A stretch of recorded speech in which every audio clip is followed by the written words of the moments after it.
título de curiosidade. No Brasil, a gente teve um caso recente de um empresário famoso, né, aqui é notório, é público, né, o Abílio Diniz, por suspeita de falsificação de quadros do Volpe, que é aquele artista que eu falei das têmperas, e que o Abílio acabou caindo aí nessa questão da inautenticidade de obras de arte.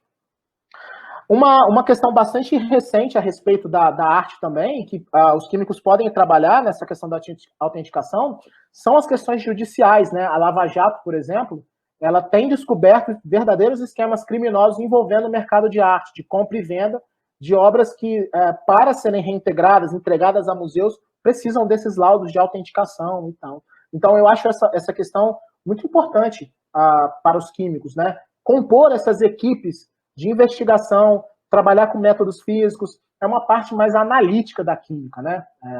As pessoas aí que já estão no curso, né? Aqui eu vou falar um pouco de como, né? Porque os pigmentos em si, né? Quando a gente faz análise de tintas, os pigmentos em si, eles têm uma dependência temporal, né? Quando a gente fala, por exemplo, do dióxido de titânio, que os artistas chamam de branco de titânio, esse é um pigmento já aqui muito mais recente, por exemplo, do que o branco de chumbo, por exemplo. Então, pegar uma obra que deveria ter branco de chumbo e encontrar nela dióxido de titânio é uma certeza aí do anacronismo dos pigmentos, né? Os pigmentos são anacrônicos, eles não deveriam estar. Isso também acontece com artistas. Alguns artistas pintavam mais com branco de zinco, outros mais com branco de chumbo. Enfim, nessa parte o historiador da arte acaba ajudando bastante o pessoal da química, né? Aqui é a mesma coisa. E aí eu vou falar um pouco, chegando para o fim da nossa apresentação, sobre os diagnósticos, né? De que maneira essa questão do diagnóstico ela é importante para a gente? Bom, a questão aqui que eu trago, que é uma questão mais curiosa, né? E aí esse exemplo, tem alguns dos exemplos que estão lá no palestra do Instituto de Química, é porque os papéis, por exemplo, o principal problema dos papéis são as reações de hidrólise. Hidrólise catalisada por ácido, tá? Existe também hidrólise catalisada por base.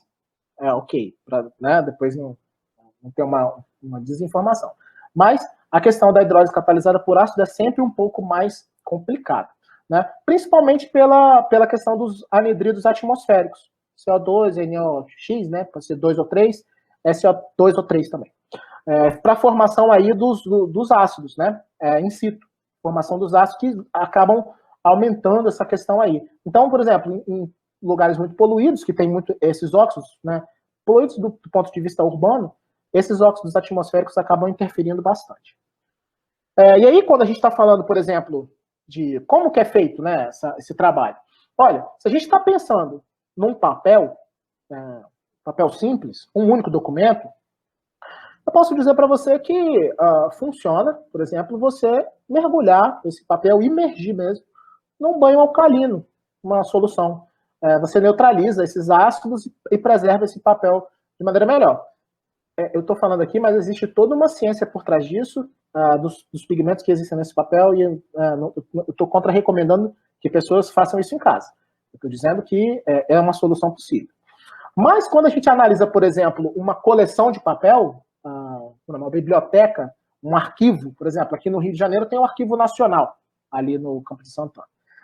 Isso é sempre um desafio. Como que você vai fazer com uma coleção para desacidificar, né? E nesse sentido, é preciso que você tenha maneiras de identificar se essa coleção vai bem ou vai mal. Se essa coleção, qual é o diagnóstico dessa coleção, né? Ou de um único papel também que seja. E aí eu trago aqui a ideia dos compostos orgânicos voláteis envolvidos lá nas coleções de papel, que são os chamados VOCs, né? Volatile Organic Compounds. Bom, esses VOCs, eles são uma maneira da gente diagnosticar isso. E a curiosidade a respeito dessa técnica é que ela é feita também de um método analítico. Então, trouxe aqui um artigo, já um artigo não tão recente, né? É um artigo de mais ou menos 10 anos, na qual o pessoal, para poder diagnosticar se o papel estava muito degradado ou pouco degradado, Eles fizeram uma microextração em fase sólida.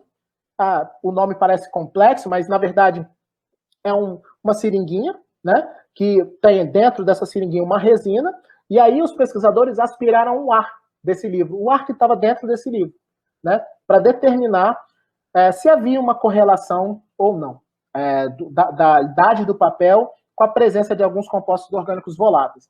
É um artigo fantástico, sobretudo porque foi desenvolvido por um brasileiro também, apesar dele não estar no Brasil nessa época, que é o José Luiz Pedersoli Júnior, a quem eu agradeço a divulgação dessas imagens.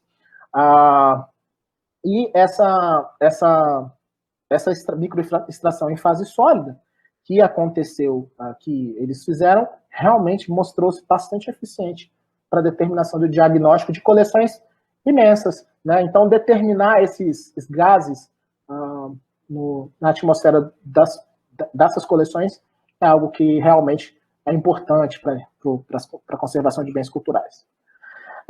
Como eu disse, eu não vou falar sobre prognóstico e restauração.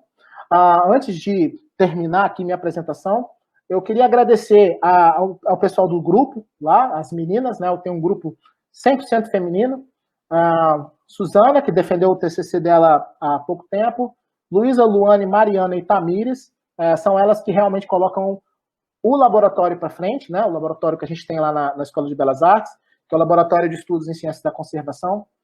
Queria também agradecer, lógico, a Escola de Belas Artes, minha filiação institucional, CNPq e FAPERJ, porque são os agentes de fomento que pagam, né, para a gente poder fazer pesquisa de qualidade, ao Instituto Federal, por uma longa parceria aí que houve durante muito tempo, na pessoa do professor Daniel Vieira, ao Instituto de Química, que é sempre um parceiro do laboratório, também representado aqui na pessoa da professora Priscila Tamiasso e Célia Souza, ambas aí dos grupos lá da Físico-Química, do GIESA e do GIMENTEC.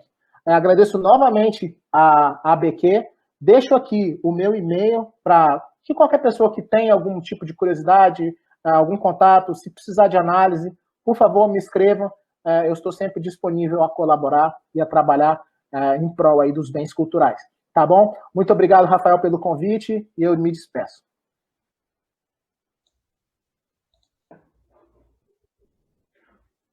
Muito obrigado, professor Daniel. A ABQ Rio de Janeiro que agradece a sua apresentação, a forma extremamente didática e simples com que um tema de tanta importância foi abordado. Mais uma vez, pedimos aos nossos inscritos aí no canal e a qualquer pessoa que possa, por acaso, ver esse vídeo, que não tenha nenhum tipo de visão negativa da química, pois acabamos de ter uma excelente apresentação mostrando que a arte tem tudo a ver com a química, e que a química promove não só a realização da arte, como a sua conservação e restauração. Então, a BQ se sente extremamente honrada, professor Daniel, de ter contado com a sua parceria nessa apresentação. E continuamos aqui a seu dispor, de portas abertas para apresentações futuras. Muito obrigado, um forte abraço.